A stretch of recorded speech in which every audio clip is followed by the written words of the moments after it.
Sabe aquela vozinha constante na cabeça que parece que nunca desliga? Pois é, o livro de Eckhart Tolle, O Poder do Agora, parte de uma crise pessoal que levou ele a uma descoberta, olha, chocante. Essa voz não somos nós de verdade. E é nessa ideia que a gente vai mergulhar agora para entender como a nossa relação com o tempo pode ser, ao mesmo tempo, a raiz de todo o sofrimento e a chave para a nossa libertação. Tenta imaginar o desespero.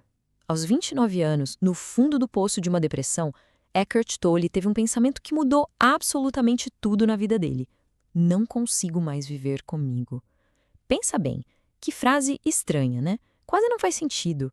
E ela veio assim, do nada, no meio de uma angústia que parecia não ter fim. E aí? Silêncio total. Essa pergunta foi como virar uma chave na cabeça dele. Peraí, se eu não aguento mais comigo, então quem é o eu e quem é o comigo? Afinal, sou uma pessoa só ou sou duas?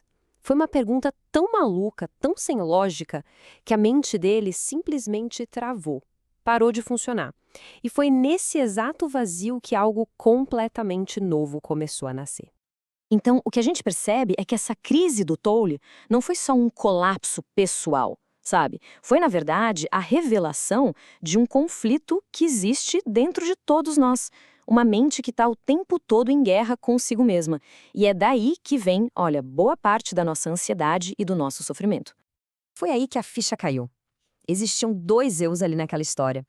Um era a consciência silenciosa, aquela parte que só observa, sabe? O outro era uma criação da mente.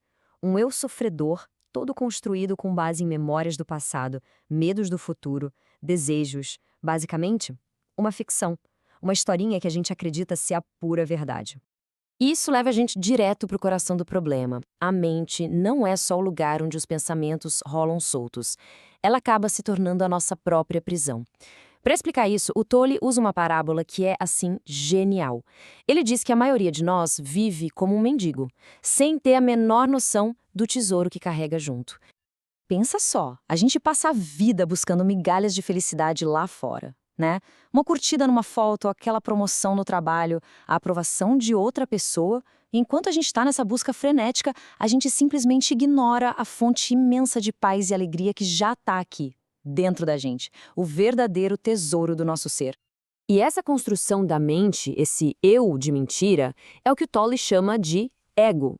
Pensa nele como um fantasma que precisa se alimentar o tempo todo. Ele se alimenta do passado para ter uma identidade, tipo, eu sou isso por causa do que me aconteceu, e se alimenta do futuro para ter esperança de salvação. Eu só vou ser feliz quando conseguir aquilo. E a única coisa que esse ego ignora completamente é o único lugar onde a vida de fato acontece. O agora. E é aí que está o erro principal que quase todo mundo comete. A gente acredita que é a voz dentro da nossa cabeça.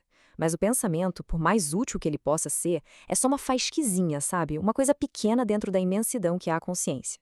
A consciência, essa inteligência que dá vida pra gente, não precisa de pensamento para existir. Ela simplesmente é. Essa tagarelice mental sem fim, esse barulho constante, impede a gente de encontrar aquele lugar de silêncio lá dentro, onde o nosso eu de verdade mora. É uma aflição terrível, de verdade, quase como uma epidemia silenciosa que a nossa cultura moderna insiste em tratar como se fosse a coisa mais normal do mundo. Então vamos pensar, se a nossa prisão é feita com os tijolos do pensamento e cimentada com o tempo psicológico, então a chave para a liberdade tem que estar fora dessa construção, certo? A fuga não é para um outro lugar, a fuga é para fora do tempo. Pensa aí, rapidinho, em qualquer emoção negativa. Ansiedade é medo de alguma coisa no futuro. Culpa, arrependimento, ressentimento, tudo isso é sobre o passado. Pro Tolle, toda negatividade nasce desse acúmulo de tempo psicológico e da nossa teimosia em não aceitar o momento presente. O fato é que o sofrimento simplesmente não consegue sobreviver no agora. Porque, se a gente parar para pensar, o passado já foi. É só uma memória na nossa cabeça. E o futuro? É só uma projeção, uma imaginação. A única coisa que existe de verdade, a única coisa que sempre foi e sempre será real, é este exato momento. O agora. É a única porta que a gente tem para ir além da mente e acessar nossa verdadeira natureza. Eu sei, essa afirmação parece radical, mas o Tolle insiste. todos os problemas são ilusões da mente. Pensa bem, um problema precisa de tempo para existir. Precisa de um passado para a gente ficar se lamentando e de um futuro para a gente ficar com medo. Na realidade crua, imediata do agora, eles simplesmente se dissolvem, não conseguem existir. Vamos fazer um pequeno teste, bem rápido. Tenta trazer toda a atenção para este exato momento. Para sua respiração, para as sensações do seu corpo, sem pensar em mais nada. Agora, com essa atenção total no presente, se pergunte: que problema eu tenho agora, neste exato segundo? Percebe? É praticamente impossível ter um problema quando a mente não tem espaço para criá-lo. Ok, tudo isso é muito bonito na teoria. Mas como a gente faz isso na prática? Pois é, o Toll também dá um guia com técnicas bem simples e diretas para a gente quebrar essa identificação com a mente e se firmar no agora. O passo mais importante é virar um observador dos próprios pensamentos. É o seguinte, em vez de se afogar naquele rio de pensamentos que não para, a ideia é sentar na margem e só observar. Observar a voz na cabeça, sem criticar, sem julgar. Só observar. Quando se faz isso, cria-se uma separação. A gente percebe que não é a voz, mas sim a consciência que escuta a voz. E sem a nossa energia, sem a nossa identificação, o pensamento perde toda a força.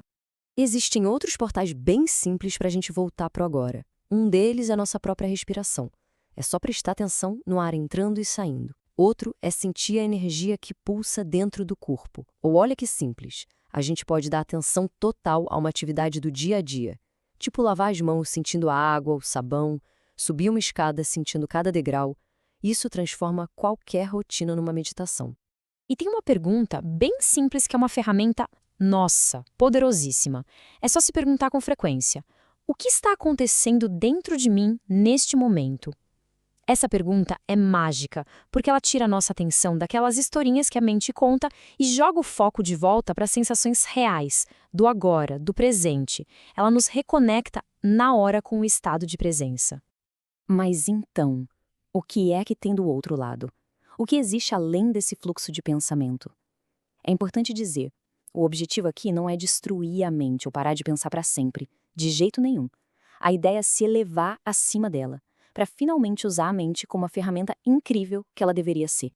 E quando a gente vive no presente, uma distinção muito importante fica clara: a diferença entre prazer e alegria. Olha só, o prazer sempre vem de algo de fora, né? Uma comida gostosa, um elogio, e ele sempre tem o oposto, que é a dor quando aquilo acaba. Já a alegria de verdade, a alegria do ser, ela brota de dentro. É um estado de paz que não depende de nada lá fora, e por isso ela não tem o oposto. Nesse estado de presença, a gente não para de usar a mente, de forma alguma. Pelo contrário, a gente passa a usar ela de um jeito muito mais focado e eficiente, como uma ferramenta poderosa, só como a gente precisa. É desse lugar de silêncio interior que nascem a criatividade de verdade, a intuição aguçada e uma paz profunda, coisas que são impossíveis de achar no meio daquele barulho mental de sempre. E essa ideia, vale dizer, não é de hoje não. Muitos séculos antes, um mestre espiritual chamado Mestre Eckhart já dizia: o que impede a luz de nos alcançar é o tempo. Não há maior obstáculo para Deus do que o tempo.